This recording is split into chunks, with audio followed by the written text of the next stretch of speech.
గోదావరి తీరాన వెలిసిన దేవా,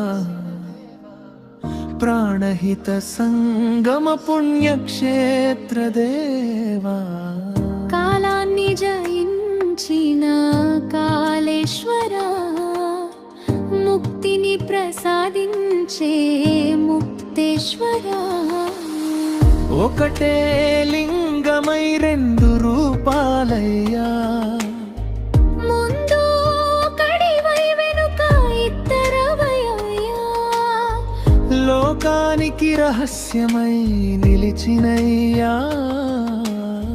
భక్తుల హృదయంలో వెలిసినయ్యా. ఓ నమః శివాయ.